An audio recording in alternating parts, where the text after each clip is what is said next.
In a man,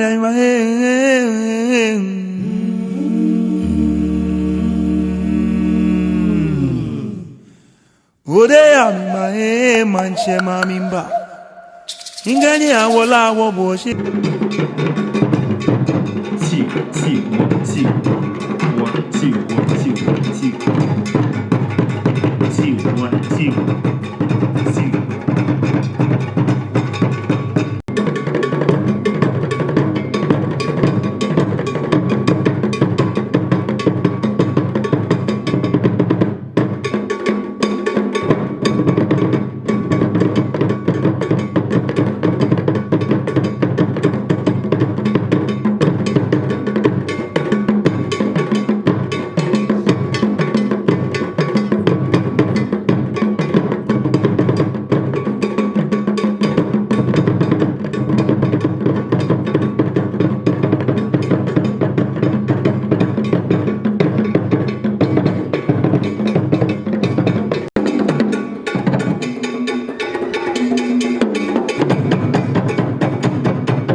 Amunyam traditional dance ensemble. Kenya wana me bien watch ni Tettey Ablorh. Baby neje Ablorh no sisi watch afote kadodo no for lechemo Ablorh lekewo anunyam contra troupe mi. Ewo egbia me hikeje sisi dey. That dey kese hene ase the mene Hibeje echele kete amabo mi obajenshi no obajenshi ke traditional prayers so was one watch ni ofulomo kone ke traditional prayers say how ke gbe na no the Apostolic Church of Ghana amawa make a Christian prayer ba cha no in how ake ameni watch Ablorh ka meja iwo amen ye no tumo na se wa de enche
want to be sure what to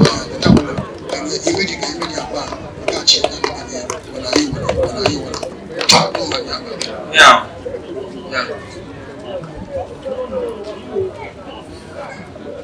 Yo, and you find like the Apostolic Church of Ghana. Osofo alo asafo no ba kuma de me na make Christian prayer we wa o. Elder Franklin.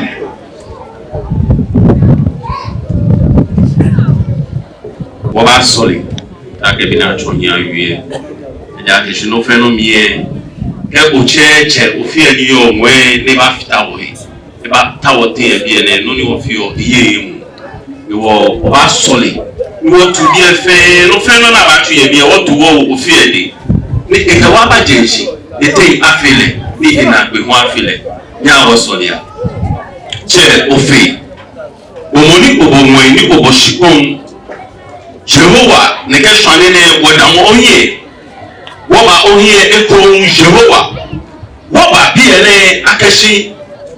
waba lunch alo waba gbele obinu ni Tettey Ablorh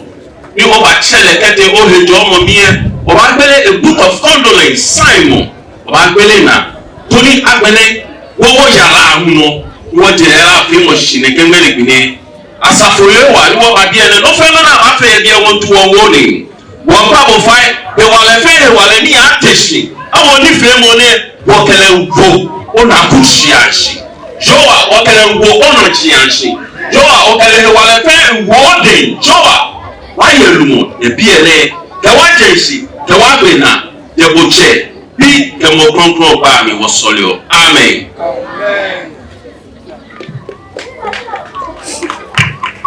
You see that?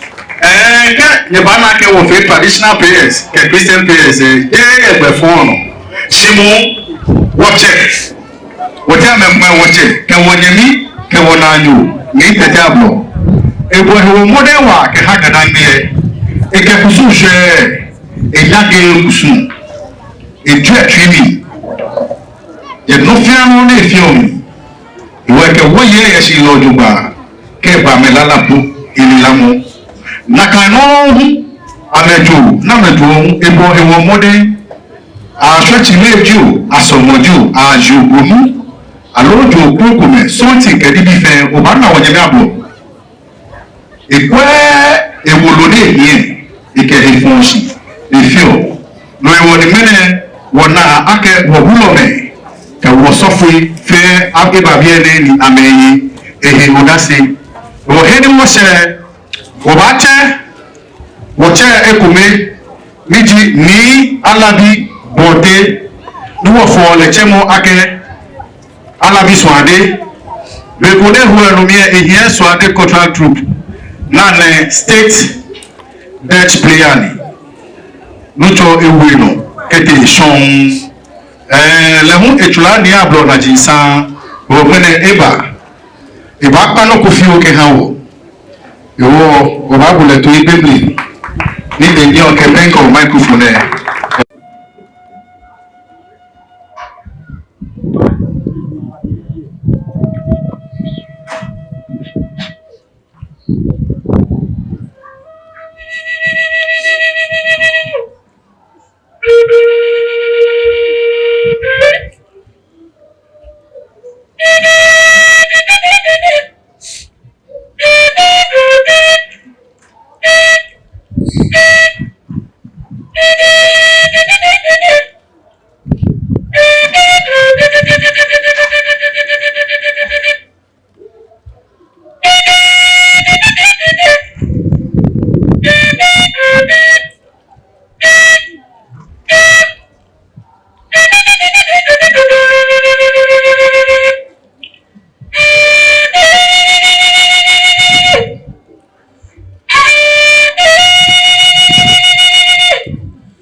Okay, I can't open by the native pack of your valley.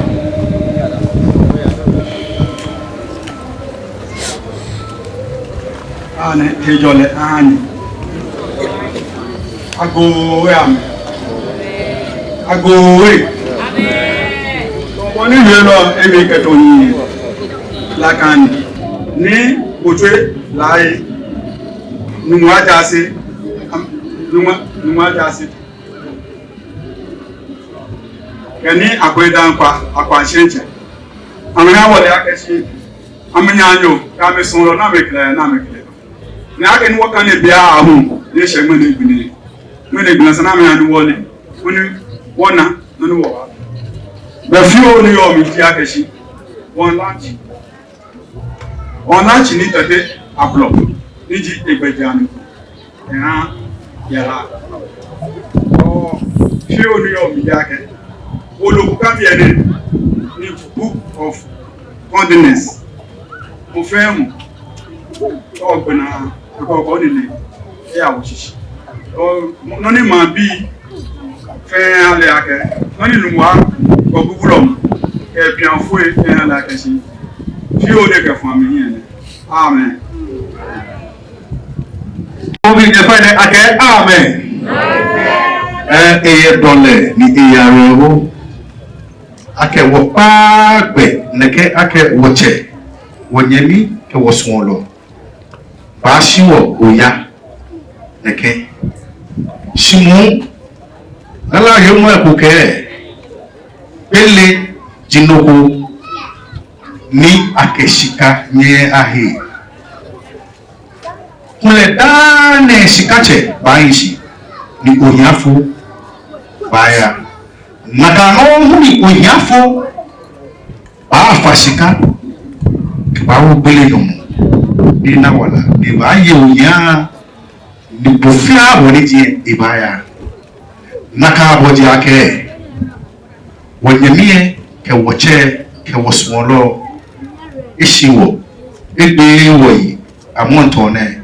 fule noni fi obiane wele jimode ba da mobie e ba fi ni Tettey Ablorh ipo ehewo mode dienje ke hagadangbe jimu mape ke bagayemo iyejeme ibadamu yemo iyejeme ipomode itwaka ke dangbe ke foshi ojoba itose bi denje mene wana Kadangbe Journalist Association eje woche Ablorh hiwo kule wokan kedangbe evemu fe laje woni wona na ne ni wo bolo ke ya ke ba je Ablorh ke me pokume ni pe yi tamo woche jesi ankrame Jordan Rodume Elliot Bolabime Samuel Blame kule woga kedangbe evemu fe ilaje wo wo mene tawngeni chebe wiye akpele Book of Condolence ni wo ba deshi Simon mene ka gbe na akebaya gbobulo mosiche palise nikeje bo kedu ke ya mofiamo abakpele be ke ha public fe niji mambi bubu fe nina eba peshi ye ke me ni aba ni ameba sign wona kano munu bakpa wo fu emu fai ake bemli ni agbele Book of Condolence ne wo basumo ni amehi aleno kadangbe yala no fione kamanche baba iba sign eshi manche baba nuwa manche baba manche me ke maji unpa fe ni okadangbe bugba no fe baba ni amebaye wonyemi mu ke woche udase o basumo ake bele na me baba weku me fe ba hijeme ni afi amani ke woni fe mo ke wonyemi enu ena mishe ya hene yo o ba cha wo nuchu no ba che contract trupeni yo ni amemba ni aweba hwe fio ke wo bia isole wo yare o mo ne si wo je ni wo yare we ke ya na no iye dole yare o simakai ni aboji ake wo me hijole contract troop hijole contract troop amegbe ki hijole obonu na trakete ke ba fe anunyam contract troop ameruwa amechewa ri enche amecho se mebi ame akuso amebeke wono akede fo wo ka wo small no fe program e ba fe wedding jo yala jo hipemo alo mi se loko no fe ru ofio wo cha ame baba naka no hejole ame na moto ne ameba na ba so e wo hejole e fa ne o wa shi flo e hane ni ro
Wanyaminu ya jana no wanyaminu Tettey Ablorh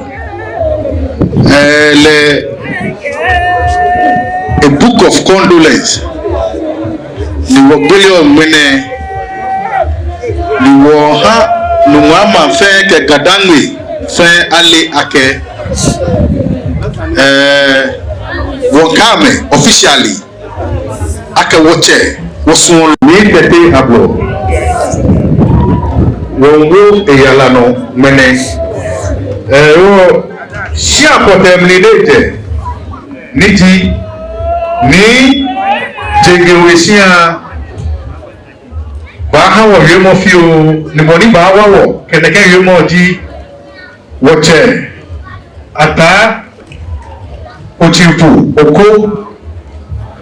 ekese yemo fio je ni jegewesiya ba hawo eba manye ekome unji mongo ni wa no jijere wedi angamo ngane ona ji are o ko kan ho ni wo ba bo awon ina ebiye nu wo ba ye Wanyaminu ke wo bi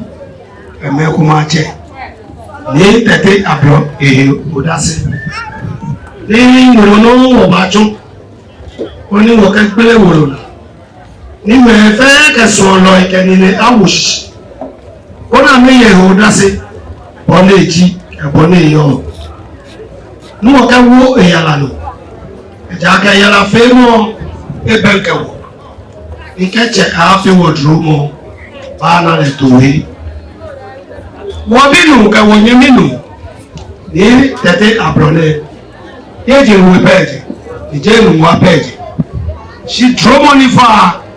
enye jedanwe ni echajagan wo dadanwe kro jile ni ejajilewe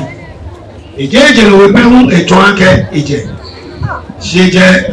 nuwa ma mu fe ameme fomu binu edomoshi kan dadanwe edomoshi kete ise no bekabe wo epe inu dájú wọ́ya ìgbélẹ̀gbẹ̀ ẹ̀jẹ̀ ìwé bí àṣìyàn wọ́n á fẹ́ wọn láyé náà bọ́ àmọ́ kẹ̀yìn sísun kẹ̀ égùnmí fẹ́ mú kẹ̀yà èèyàn náà ọ̀pẹ̀ pàmò kẹ̀sẹ̀ ilé mọ́nu wọ̀ kẹ̀yà nùwọ́n máa mú fẹ́ kẹ̀kẹ́ náà bí ẹ fẹ́ ẹ̀jì yàrá jẹ́ wọ̀pẹ́ ìwé bí àyànà ṣí máa ń yàrá nì wọ́n pàmò fẹ́ mọ̀ fáyín no fẹ́ lọ́nà àfihàn ló fẹ́ lọ́nà wọ̀ wá fẹ́ yẹ Wanyaminu èyí ọ̀fẹ́ wọ̀kẹ̀wọ̀kọ́ awòṣì ó ní èfé mọ́ èfé òmànyé ní yóò wà dé jẹ àjọ ọ̀wọ̀ wọ́n dàmú fẹ́ mọ̀ sí agẹnulẹ̀ wọ́n náà ìgbẹ́ wọ́n bá bí ẹ ní wọ́n bá yí Wanyaminu rẹ̀ ó dá sí ní ẹ̀rọ àdán tó àmànyé jọ abúlé. Shida aya aha ni jegewesiya wote wo lutumono ke obonufo ye debe amesa ame obonufo de fara ya ko baya Simon woye odupa ko me wote ando wa so wote ame ke ha Bemini Obumu ya no we nuno wakete uswali iti ofu ulomo wotia shi ewe no fio jameno wanyamimu wako meke wote ni bote Kofi Francois niji numwa makanu shoro taro wotia wabasu wanale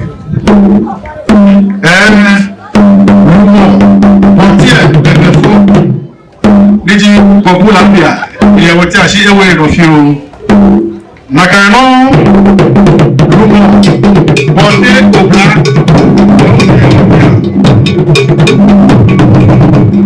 ni se bokete logodo ni se bokete logodo wotia ebie na oglomo niji jegewe manje lao wotia na oglomo na oti oko odibae niji odibae manje lao wotia ebie asafuache Bolani kumakoche okwego na asafuache wotia asafuache abruso wotia ebie ni okwoku alabi Robert keti jengewe ochame wotia nakano asafuache kande asafuache kande eji so koti asafuache wotia wotia ekome represent Christian Council eji Mr. Franklin Nikwe Mr. Franklin Nikwe wotia ke wanyamu ekome presiding elder Samuel Boy Apostolic Church ni awe wotia foundation okay no ba aye bebe lo bi no ya no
Chumono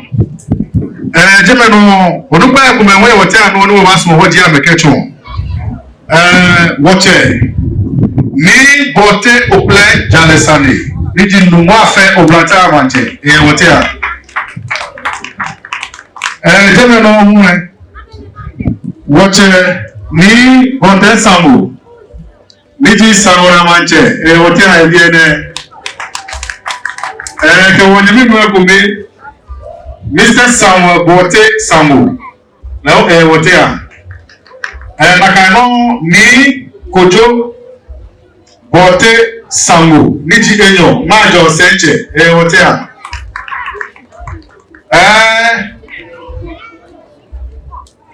Wanyamino Osabu Aklama Opobi Wotia ni Woche ni Ayafio Tettey Fale Ake Ibayi Inadia Leo Wotia Ebiene Lumo Bode Amia Niji Ohina Ulomo Leo Wotia Yebie Wanyamino Eugenia na Wanyamino Eugenia na Bole Oji Wotia Echerichon Iba Zobriana Iwo Ade Obata Maja Wotia Wasumo Nile Hon Eha Oye Mofio Ke Igbenape Wobagbele Book of Condolence Manyaba Fogwe Afiokume Twa ni Manyaba Nime Name Onupai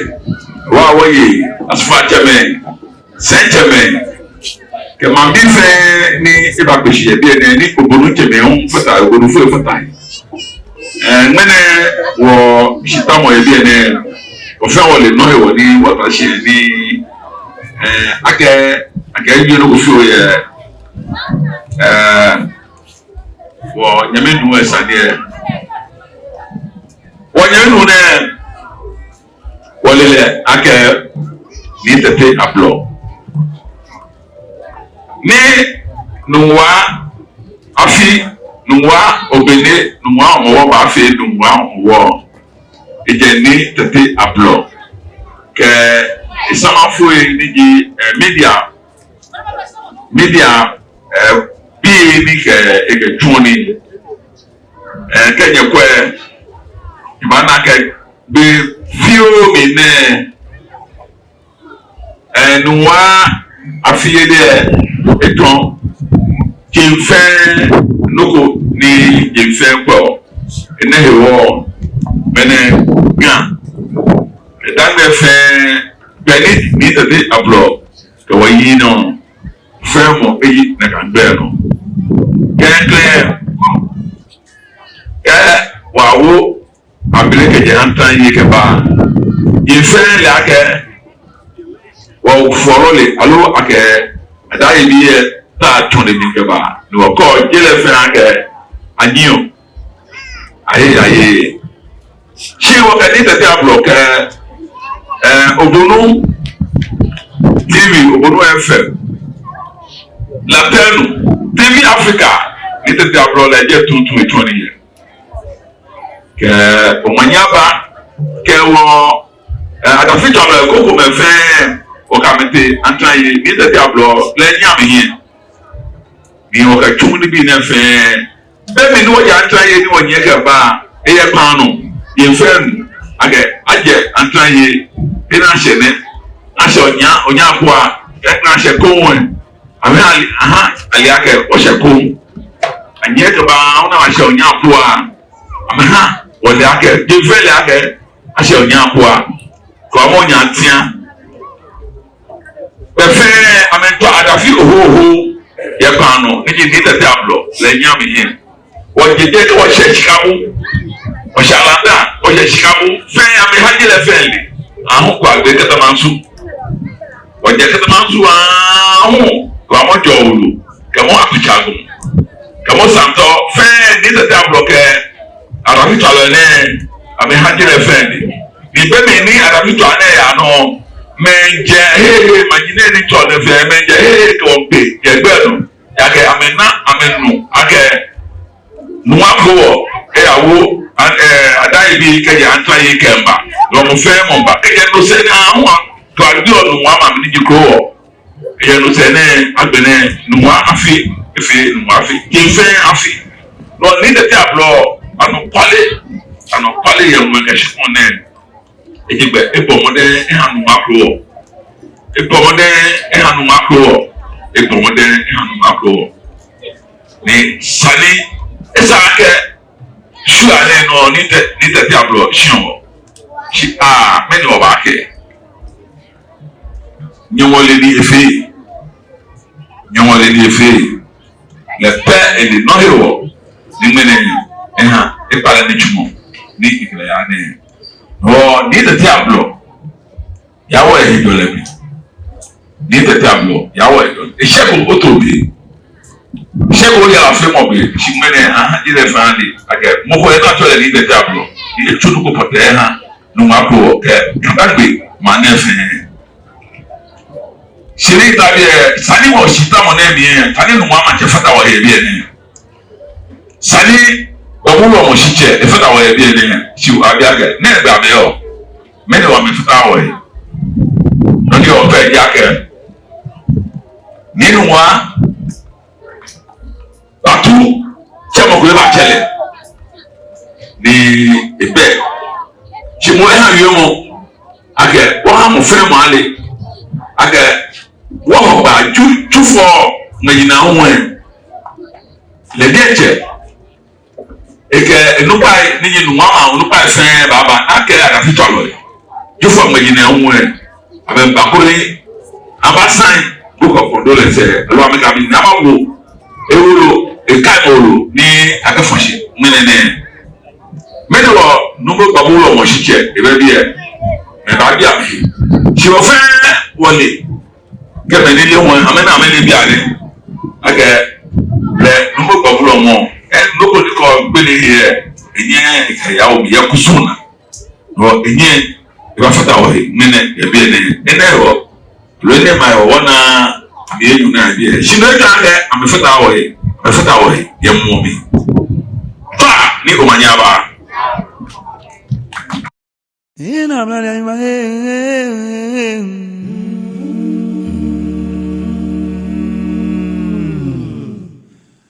Ode ya mi manche mamimba. Ingani awola wo bo she.